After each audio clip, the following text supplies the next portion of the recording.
नारायण नारायण नारायण। हरे कृष्णा कृष्णा कृष्णा हरे हरे, हरे राम राम राम हरे हरे। श्रीमद् कुंज बिहारिणी नमः।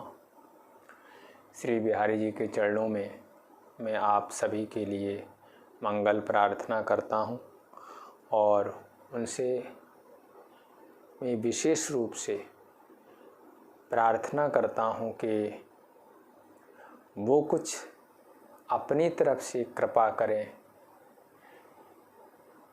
कि हम लोग इस संसार के दलदल से निकल करके उनके चरणों तक पहुँच पाएँ। देखिए, बिना ईश्वर की कृपा से हम इस जगत से बाहर नहीं निकल सकते। और उन्होंने अपने ही श्रीमुख से ये बात गीता में कह दी है कि दैवी हेषा गुणमयी मम माया दुरत्या मामेव ये प्रपद्यन्ते मायाम एताम तरन्ति ते। ये जो मेरी गुणमयी माया है, इसको पार करना दुस्तर है, बहुत मुश्किल है।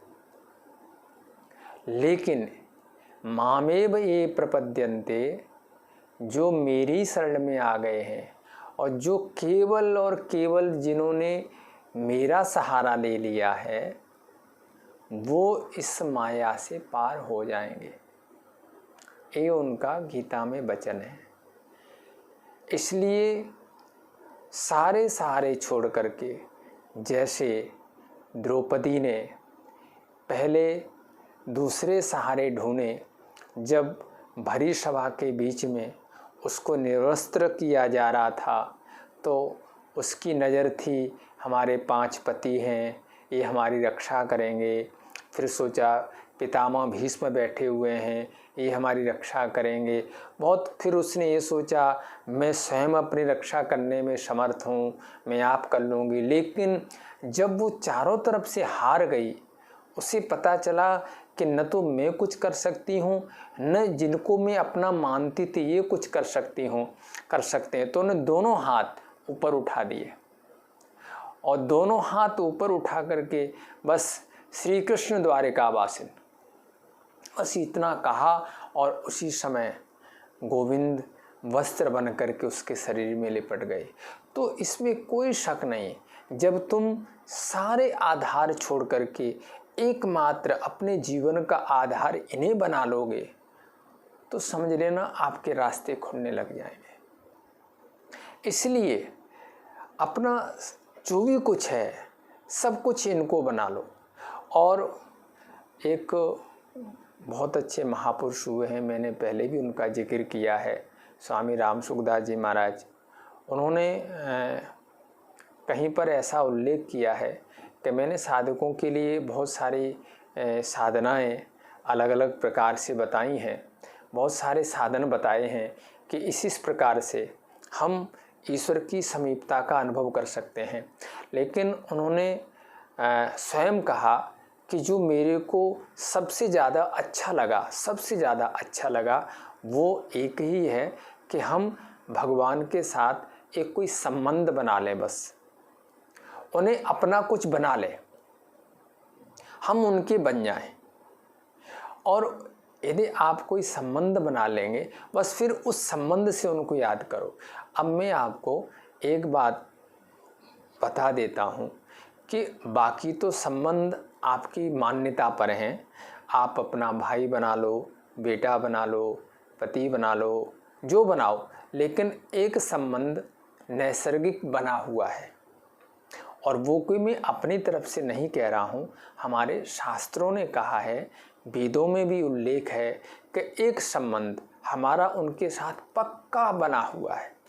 और वो क्या है कि मैं उनका पुत्र हूँ और वो मेरे पिता है।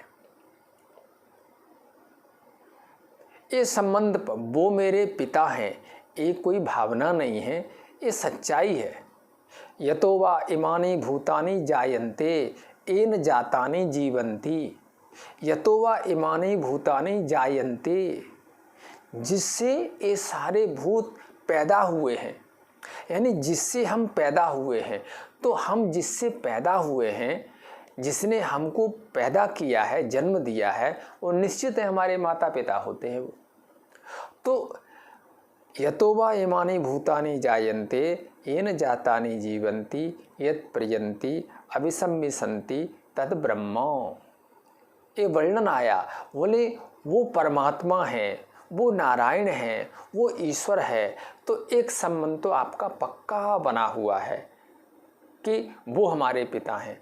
आप इसी संबंध से एक पक्के रूप से उनसे जुड़ जाओ कि मैं उनकी संतान हूँ, मैं उनका पुत्र हूँ। मवई वांशो जीवलोके जीवभूता सनातन, ये जीव मेरा अंश है। तो इसलिए उन्होंने कहा कि संबंध बना लो और बस फिर उस संबंध को याद रखो। और जिस दिन आप उनके साथ जुड़ जाओगे किसी संबंध के साथ में, अब देखो जब किसी कन्या का विवाह हो जाता है तो विवाह होने के बाद में उसके माता पिता और परिवार ये कह देता है कि आज से ये तुम्हारे पति है, और वो बस इस बात को मान लेती है। अब ऐसा नहीं है कि वो हर रोज़ बैठ कर के एक माला जाप करेगी कि ये हमारे पति हैं, ये हमारे पति हैं। नहीं, उसने निश्चय कर लिया। जैसे उसने निश्चय कर लिया ऐसे तुम एक निश्चय कर लो कि वो हमारे ये हैं बस। वैसे तो वो सब कुछ आप जो भी बना लोगे ये आपको बनाना है। आप जो बनाओ, यदि आप अपना पिता बनाओगे तो वो आपको अपना बेटा बना लेंगे, यदि आप अपना भाई बनाओगे तो वो आपको अपना भाई बना लेंगे, यदि आप उनको अपना बेटा बनाओगे तो वो आपको अपना पिता बना लेंगे, अपनी माँ बना लेंगे। आपको देखना, मित्र बनाओगे तो वो मित्र बन जाएंगे, आपको अपना मित्र बना, और उसी ढंग से वो आपको स्वीकार करेंगे। तो उन्होंने कहा कि एक संबंध बनाओ और उस संबंध से उनसे बार बार कहते रहो, मैं आपका हूँ, मैं आपका हूँ, मैं आपका हूँ। यदि आप ये चीज़ जिंदगी में कर पाते हो तो निश्चित है आपके ऊपर ईश्वर की वो कृपा, बिहारी जी की वो कृपा अपने आप होने लग जाएगी। मैं जो कल को संकेत कर रहा था जिस माता के बारे में, वो माँ यहाँ पर रह रही हैं और उन्होंने बिहारी जी को अपना सब कुछ माना है। तो उन्होंने जैसे ही प्रार्थना की, बस मैं ज़्यादा तो कुछ नहीं उनके बारे में बताना चाहता हूँ, बस इतना ही, जैसी प्रार्थना की 2 दिन के बाद वो यहाँ पर आ गई। तो मेरा इतना ही कहना है कि आप ईश्वर के साथ में पहले एक सच्चे ढंग से देखो। हम यदि हमारा बेटा बीमार हो जाता है या कहीं थोड़ा सा 2 घंटे लेट आता है तो हमें कितनी बेचैनी हो जाती है। जिससे हमारे दुनिया में रिश्ते हैं, यदि वो हमें नहीं मिलता है तो हमारा मन कितना दुखी हो जाता है। लेकिन वास्तव में जिसके साथ हमारा पक्का रिश्ता है, इस चीज़ को आप नोट कर लो कि जो चीज़ हमें यहाँ मिली है उसके साथ हमारा कोई पक्का रिश्ता नहीं है, वो बीच में छूटेगा। चाहे वो पति है, पत्नी है, बेटा है, माँ है, बाप है, कोई भी है, जो यहाँ मिले हैं वो यहीं छूटेंगे। और किसका नंबर पहले लगेगा, किसका बाद में लगेगा, ये भी कोई पता नहीं है।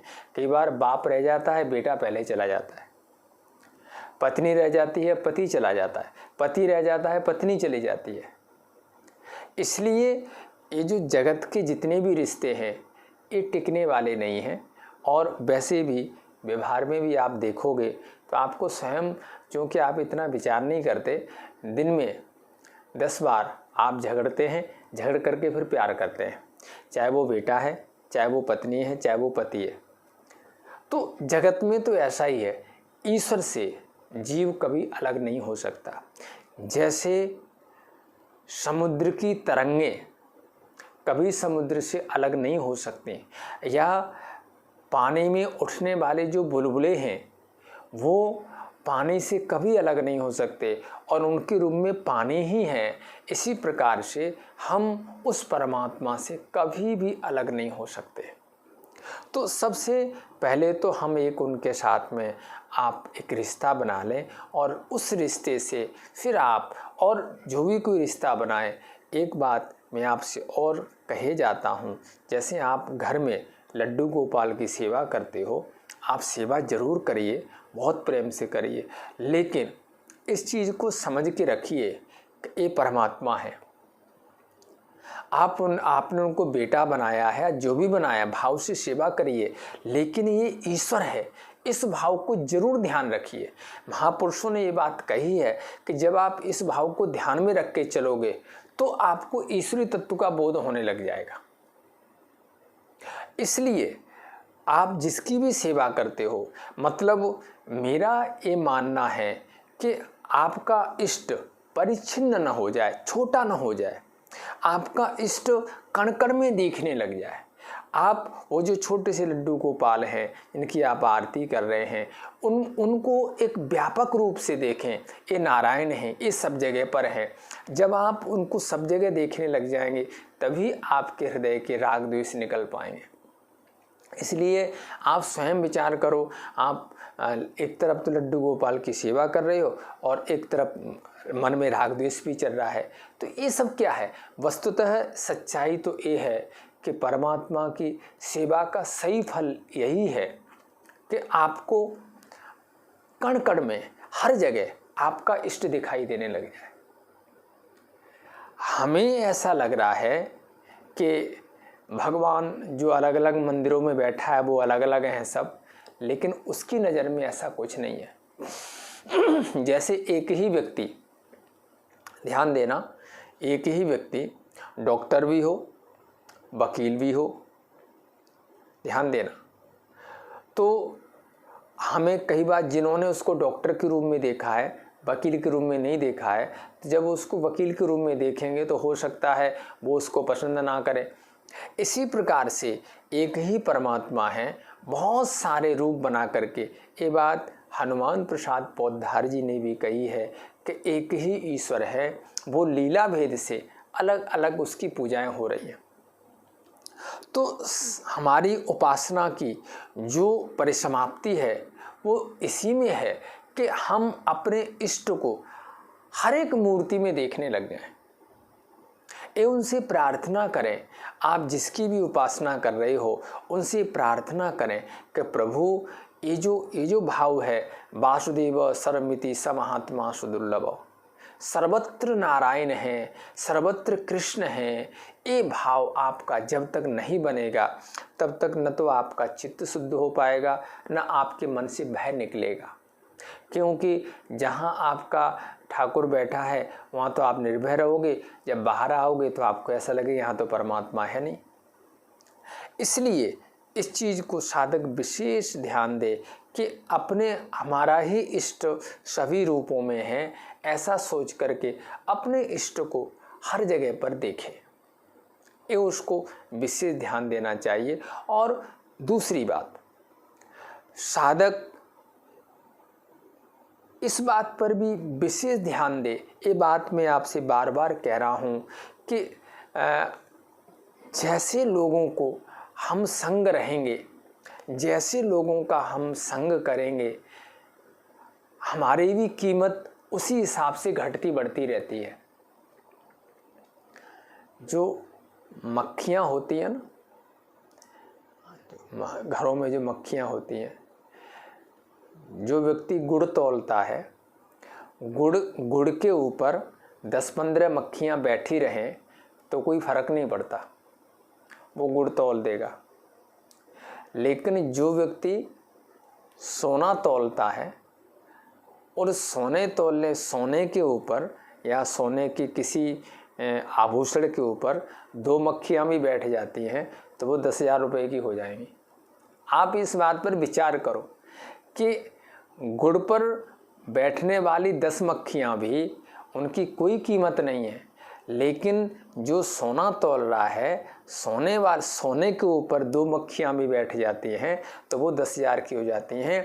इससे ये सिद्ध होता है कि तुम्हारा बैठना उठना कैसे लोगों के साथ है। यह तुम उन लोगों के साथ बैठ रहे हो जो ईश्वर को, धर्म को मानते ही नहीं हैं या इनका मजाक उड़ाते हैं, तो आप देख लीजिए आपकी भी कीमत उन्हीं की जैसी बन जाएगी। और इसलिए हम बार बार कह रहे हैं कि व्यक्ति भले ही उनके विचारों से समझौता न करता हो। हम एक बात आपसे ज़रूर कहते हैं, बार बार कह रहे हैं कि अगले को एक बार तो बुरा लगेगा कि हमसे क्यों नहीं बात करते, हमारे पास क्यों नहीं आते। आप शराब नहीं पीते हैं, लेकिन यदि आप शराब के ठेके पर जाकर के बैठते हैं तो निश्चित है लोग इस बात को स्वीकार करने लग जाएंगे कि ये भी पीता होगा। आप नहीं पीते हैं, लेकिन एक जो समाज की दृष्टि है वो भी एक अपना महत्व रखती है। मान लो यदि हम ऐसी जगह जाने लग जाएं जहां हमें नहीं जाना चाहिए तो एक लोगों की नज़र में ऐसा आ जाता है शायद ये ऐसे ही होंगे। इसलिए ये भी विशेष ध्यान दो। और हर एक व्यक्ति की एक अपनी ऊर्जा है, एक एनर्जी है। विज्ञान भी इस बात को मानता है, ये जो हमारा शरीर है एक एनर्जी का पुंज है, एक ऊर्जा का पुंज है। और एनर्जी इस ब्रह्मांड में दो ही प्रकार की है, एक नेगेटिव, एक पॉजिटिव। अब जो लोग सारे दिन नेगेटिव ऊर्जा से भरे हुए हैं, जिनको न कोई भजन करना है, न कोई पूजा करनी है, न कोई सेवा करनी है, सारे दिन बस यही सोचते रहते हैं कि हमें तो बस किसी भी ढंग से एक बड़ा बन के दिखाना है, बड़े बनने की होड़ है, कोई आधार नहीं उसका, या सारे दिन उल्टी सीधी बातें करते हैं। यदि आप उनके संग रहोगे तो उनकी जो शरीर की ऊर्जा है उसका असर आपके ऊपर पड़ेगा। मैं कुछ समय पहले, मेरे ख्याल में शायद 5-6 साल पहले मैं गुजरात में गया था, तो वहाँ पर एक किसी सज्जन से हमारी मुलाकात हुई। तो उन्होंने कहा कि महाराज मैंने कोई एक शिविर लगाया था, और वो इंडिया में नहीं, इंडिया से बाहर जाकर कोई साधना का शिविर था, तो मैंने अटेंड किया था। तो उन्होंने कुछ 2-4 बातें ऐसी बताई जो मैंने उनको नोट किया और जीवन में उनको उतारा। उन्होंने कहा कि देखो, आप जब ऐसे लोगों के बीच में बैठोगे जो लोग छोटी सोच है या नेगेटिव सोचते हैं या झगड़ा झंझट ज़्यादा करते हैं, मान लो आप कहीं एक ढाबे पर गए या एक रेहड़ी पर चले गए, वहाँ पर देखा कि कोई एक साधारण आदमी, रिक्शा चलाने वाला आदमी बैठ कर के चाय पी रहा है। आपने भी एक कप चाय लिया और उसी बेंच पर जाकर के आप भी बैठ गए, आप भी चाय पीने लग गए। अब देखिए वो जो चाय पी रहा है रिक्शा चालक, वो उसके मन में कुछ चल रहा है। क्या चल रहा है कि मैंने आज 100 रुपये कमाए हैं और मैं 50 रुपये की शराब लूँगा, घर में जाऊँगा, पहले पीऊँगा, वो सोच रहा है। उसके बाद में मैं अपनी पत्नी को ऐसा बोलूँगा, ऐसा बोलूँगा, ऐसा बोलूँगा, उसको डांटूँगा। वो जो सोच रहा है उसके शब्दों की एक ऊर्जा बन रही है, और वो ऊर्जा जो आप बैठे हुए हो आपके पास आ रही है। तो वो सज्जन सुना रहे थे, बोले उसके बाद जब आप अपने घर में आओगे तो आप देखोगे कि अचानक को कुछ आपको बिजनेस में कोई गलत सूचना मिल गई कि भाई आज आपको बिजनेस में नुकसान हो गया, आपका कोई खास सामान था वो टूट गया, आपकी कोई खास ऐसा व्यक्ति था उसका एक्सीडेंट हो गया। तो आप मन में सोचोगे प्रभु मेरे से ऐसा क्या अपराध हो गया। वो अपराध नहीं हुआ है, इसका भी असर पड़ता है जब आप ऐसे लोगों के साथ। इसलिए हम जो बार बार ये कह रहे हैं, मैं नहीं कह रहा, अच्छे अच्छे मनीषियों ने कहा कि यदि आप उन लोगों के बीच में बैठते हो जो पॉजिटिव सोच बना के चलते हैं, या जिनकी बड़ी सोच है, जो लोग महाराज एक अच्छा सोचते हैं, बड़ा सोचते हैं, यदि आप उनके पास बैठोगे तो निश्चित है आपके ऊपर भी उसका, उनके सोचने का असर पड़ेगा। अब देखो हम मंदिर में जाते हैं तो मंदिर की एक ऊर्जा ही ऐसी होती है कि बस वहाँ जाने से ही एक मंगल हो जाता है। बिहारी जी के मंदिर में कोई साधारण व्यक्ति भी चला जाता है तो वहाँ की एक एनर्जी ऐसी है महाराज कि वो नास्तिक भी होगा ना, तो चूँकि वहाँ यदि मान लो 1000 लोग खड़े हैं, 1000 में 900 लोग ऐसे हैं महाराज जो ठाकुर जी के प्रेम में रंगे हुए हैं, तो वो जो 100 लोग रह गए ना उन पर भी उसका असर हो जाएगा। इसलिए इस चीज़ का विशेष ध्यान रखिए कि आपका जो बैठना उठना है वो अच्छे लोगों के साथ हो।